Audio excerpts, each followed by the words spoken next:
마켓 시그널 잡아보겠습니다. 토마토 투자클럽 이재필 전문가입니다. 전문가님 안녕하세요. 네, 안녕하십니까? 네, 이번 주 변동성 있었습니다만 3월 FOMC 전후로 해서 시장 지지력을 잘 보여주고 있습니다. 마켓 시그널 알아볼까요? 예, 일단 주간 시장을 좀 정리할 필요가 있어 보이는데요. 월요일은 주말에 CS 핀수 소식이 있었죠. 그런 이유로 다들 좀 강한 모습으로 출발했다가 정강후약의 모습을 보여줬습니다. 이 정강후약이 나온 거는 코코본드라고 불리는 그 AT1 채권에 대해서 전액 상각했다라는 그런 소식이 악영향을 준 걸로 보이고요. 화요일은 다수 종목이 음선이 발생했습니다. 그래서 화요일 날 주식을 매수한 투자자라면 장 마감 무렵에는 대부분이 손실을 보는 체감 지수가 상당히 낮은 그런 장세였다라고 보시면 될 거고요. 수요일은 앨런 재무장관이죠. 예금 전액 보장 취지의 발언을 하면서 강한 모습이 나왔습니다. 하지만 수요일도 마찬가지였어요. 일부 종목들이 지수만 견인하는 모습이었고 하락 종목이 상승 종목보다 상당히 많은 모습이었기 때문에 체감 지수는 굉장히 차가웠다라고 보시면 될 거고요. 자, 어제 목요일은 또 앨런 장관이 시장을 그 전날은 행복하게 해줬다가 목요일 같은 경우는 미국 시장을 상당히 울리는 그런 모습이었죠. 예금 일괄보장 보험은 검토하지 않는다라는 그런 얘기를 하면서 미국 증시가 급락했습니다. 자, 전체적으로 우리나라 시장 같은 경우는 그래서 그 영향으로 하락 출발했다가 좀 상승 반전했는데요. 장 막판 무렵에 굉장히 양극재 섹터 쪽에서 굉장히 큰 변동성이 있었죠. 에코프로라는 종목이 플러스 10%에서 마이너스 10%까지 떨어지는 그런 모습을 보여줬는데요. 자, 이런 부분들은 지난 시간에 수요일 날 말씀드렸던 부분, 이 삼성 SDI하고 시가총액하고 좀 비교해서 말씀을 드렸는데요. 자, 그런 부분에 대한 우려감들이 작용하는 모습이다라고 보시면 될 것 같고요. 전체적으로 지수는 상승했지만 이번 주는 체감 지수는 상당히 낮은 시장이었습니다. 특히 이 양극재 섹터의 급등락은 지수의 변동성 증가 요인으로 볼 수 있을 것 같고요. 자, 현재 연준이 신뢰를 잃은 상황이죠. 거기서 정책의 양대축이라고 할 수 있는 앨런 재무장관조차도 중심을 잡지 못하고 있는 모습입니다. 이런 부분들은 향후에 이 정책 이나 경기에 대한 부분들이 그만큼 불투명하기 때문에 이분들도 중심을 못 잡고 있다라는 생각이고요.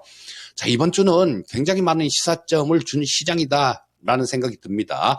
자, 그래서 결론은 미국은 인플레이션을 잡지 못하거나 아니면 경기 침체에 빠질 가능성이 좀 더 높아졌다라는 결론을 내릴 수 있을 것 같아요. 또 연준은 통화정책회의를 잠깐 살펴봐야 되겠죠. 자, 이 성명서는 상당히 좀 비둘기적인 그런 내용이었다라고 보시면 될 거고요. 자, 거기 성명서 나온 내용들은 은행 시스템은 전체적으로 건전하고 탄력적이다라는 얘기를 했고요. 금융 환경이 이 경제 고용에 부담을 줄 가능성이 있다라는 얘기를 했는데 이런 부분들은 금리 인상을 올리는 그런 효과 랑 같다라는 그런 얘기로 해석을 할 수 있을 것 같아요. 그리고 문구 자체에서는 그동안 8차례 연속 사용해왔던 금리 인속 지속이란 단어는 삭제됐습니다. 그리고 추가로 약간의 추가 정책이 적절하다라는 그런 문구로 바뀌었죠. 그리고 관심을 모았던 연준의 점도표의 중간값은 지난 12월 연준하고 비교해서 거의 차이가 없다라는 그 정도 수준으로 보시면 될 거고요. 이 연준의 점도표 상에 보게 되면 올해 중간값은 5.1% 정도 그 정도로 볼 수 있을 거고 2024년 그러니까 내년 같은 경우는 4%대 초반, 후년 같은 경우는 3%대 초반 정도로 나왔다라고 보시면 될 것 같습니다. 자, 그런데 여기서 신경 쓰이는 부분이 하나가 있죠. 성명서 내용에 포함되어 있는 그런 내용인데요. 자, 미국의 실질 GDP 성장률이 전에 12월 연준에서 예상했을 때는 0.5%였습니다. 근데 이거를 OECD 같은 데서는 경제 성장률을 높였는데 오히려 연준은 0.4%로 하향했습니다. 자, 그래서 이거는 미국의 1분기 지금 상당히 경제상이 좋은 모습이죠. 요걸 고려했을 때는 상당히 낮은 전망치다라고 볼 수 있을 거고요. 파월 의장의 연설을 간략하게 좀 살펴보게 되면 파월 의장은 은행의 건전성을 위해서 모든 수단을 사용하겠다라는 얘기를 했습니다. 그리고 개별 문제에 대응을 안 하면 시스템이 위협받을 수도 있다라는 얘기를 했었고, 이 때문에 뭐 금리 동결도 검토를 했었다. 뭐 이런 내용도 있었죠. 그리고 아까 잠깐 말씀드렸던 그 신용 경색이 기업의 투자와 소비를 압박할 수 있다라는 얘기를 했는데, 요게 금리 인상 효과와 같다라는 얘기입니다. 그리고 시장에서 좀 예측하는 그런 부분하고 좀 동떨어진 그런 얘기도 했었죠.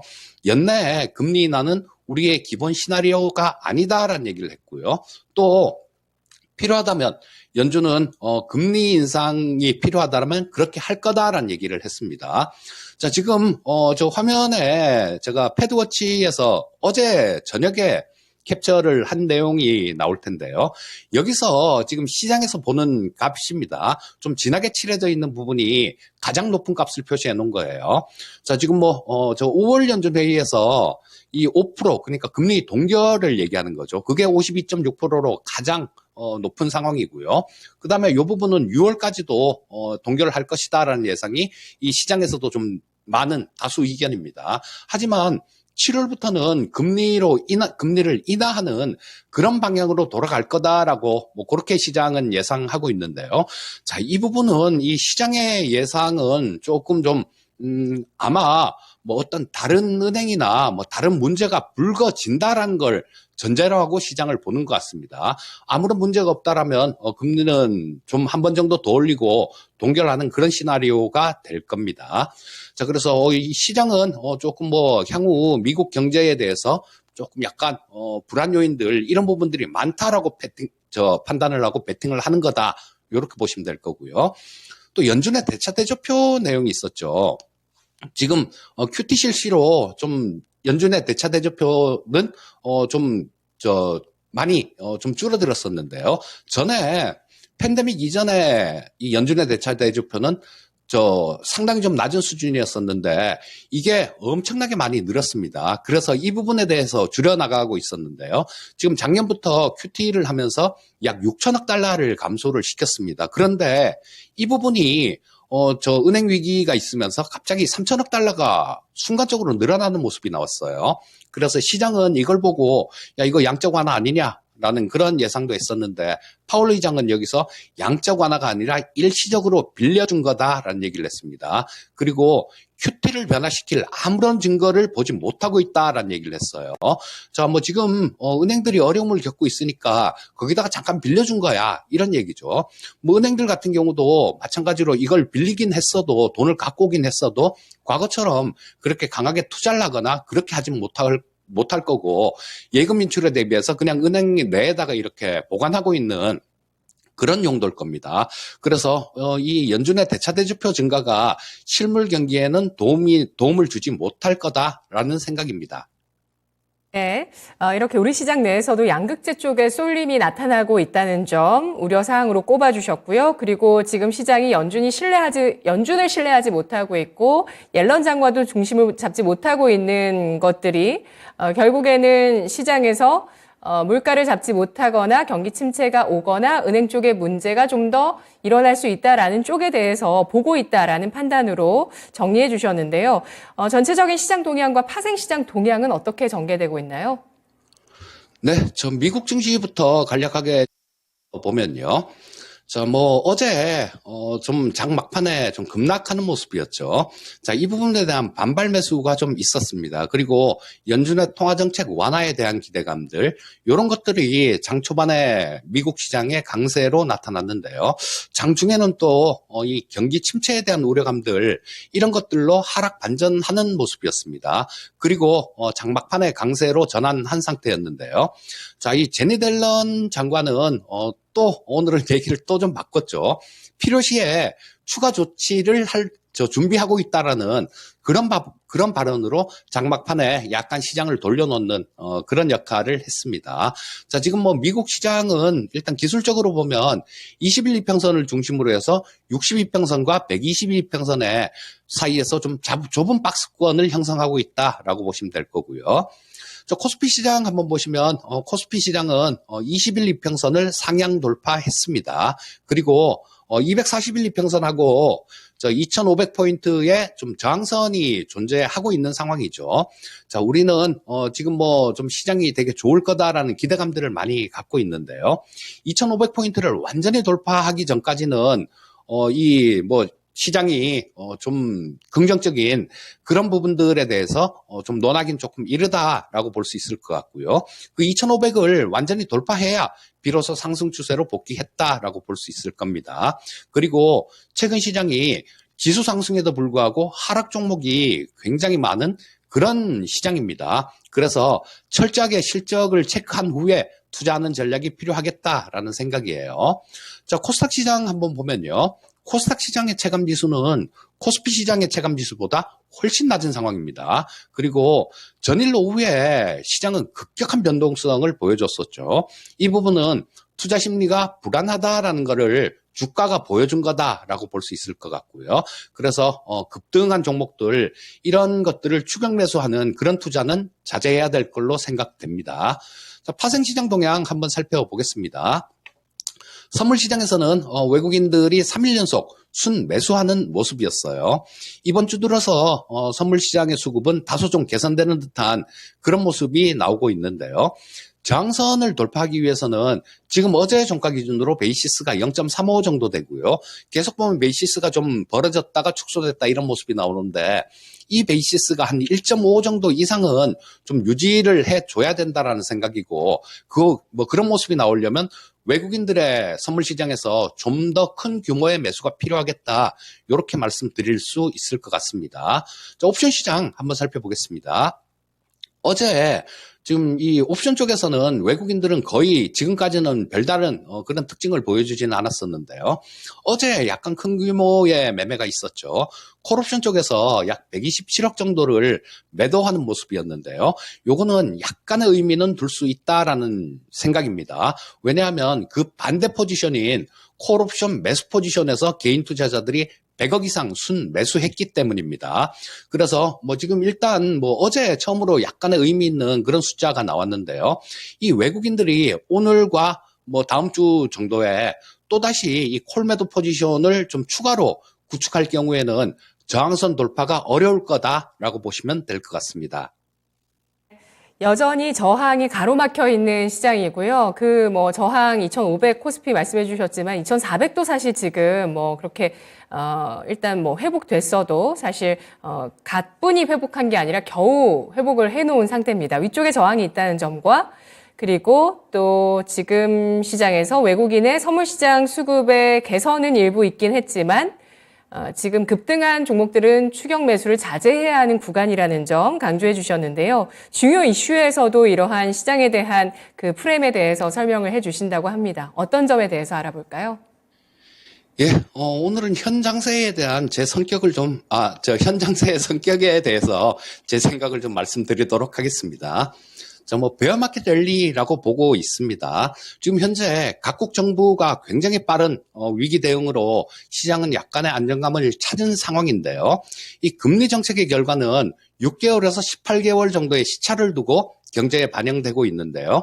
이 패드가 작년 3월 달부터 금리를 인상하기 시작했으니까 이제 이런 부분들이 영향을 줄 때가 됐다라는 겁니다. 그래서 뭐 일단 이미 발생된 은행들 외에도 뭐 다른 문제도 좀 충분히 발생될 수 있는 그런 환경이다라는 생각이에요. 왜냐하면 지금 뭐 터져 나온 게 처음이니까 그 전에도 좀 다른 쪽들도 터져 나오지가 않아서 그렇지 상당히 고생은 하고 있었을 테니까요.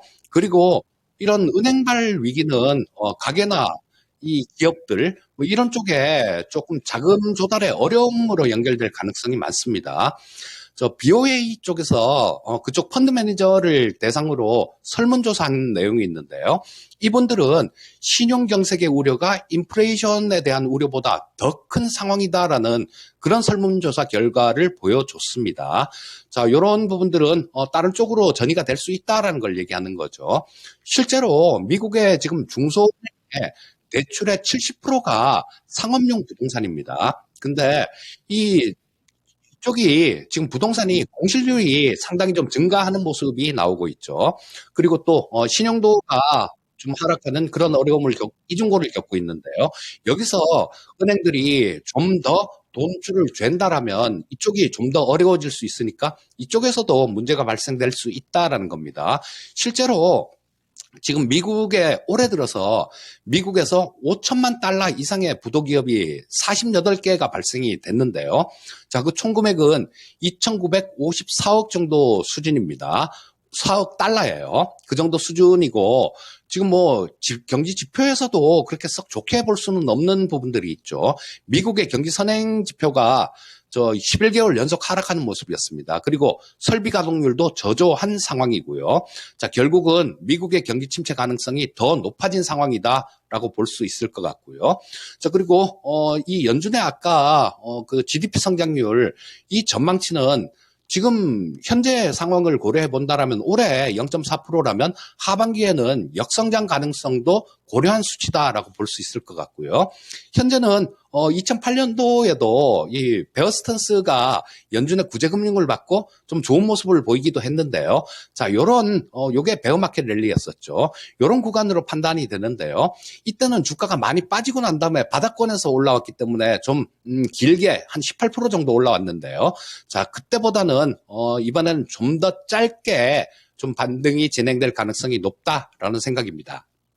네, 지난해는 뭐 시장을 장악했던 게 물가와 긴축이었다면 이제는 물가가 약간 물가보다 지금 더 큰 문제, 긴축에 대한 그 역효과라고 볼 수 있는 신용 경색과 경기 침체 가능성이 시장을 좀 장악할 수 있겠다고 보셨는데요. 오늘 장 놓치지 말아야 할 시그널은 뭐가 있을까요? 예, 산자부에서 어제 연료전지 수출 산업 비전 선포식이 있었는데요. 자, 이 부분은 2030년까지 누적 수출 물량을 1기가, 금액으로는 30억 달러 정도를 목표로 한다라는 내용이었습니다.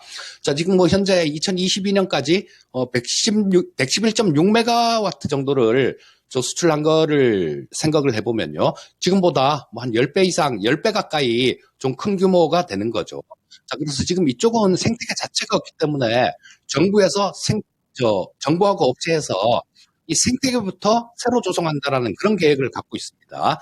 자, 그리고 이 수소 쪽 같은 경우는 지금 가장 주목받지 못한 그런 친환경 섹터가 되겠죠. 자, 각 국별로 지금 추진하고 있는 초기 단계이기 때문에 한 2015년도 정도에 전기차 섹터 요쯤에 위치해 와 있지 않은가 싶은 생각이 듭니다. 따라서 이런 종목들 핵심이 될 만한 종목들을 선점한다라면 상당히 큰 수익률을 기대할 수 있다라고 생각하고 있고요. 2차 전지가 전기차에서 가장 핵심이 되는 부분이죠. 수소 경제에서 가장 핵심이 되는 부분들은 스택이라고 하는 연료 전지입니다. 자, 그래서 이쪽에서 진입 장벽이 높은 기술을 보유한 기업과 탄소 섬유 쪽에서 좀 우리나라에서 하고 있는 기업은 효성 첨단 소재 하나 정도가 있죠. 자, 이런 쪽에 대해서 조금 분할해서 매수해보는 그런 관심을 갖는 게 좋겠다라는 생각입니다. 네, 알겠습니다. 분석 잘 들었습니다. 예, 감사합니다. 네, 고맙습니다. 현재 시장의 성격을 베어 마켓 랠리로 규정하고 있습니다. 이재필 전문가의 마켓 시그널이었습니다.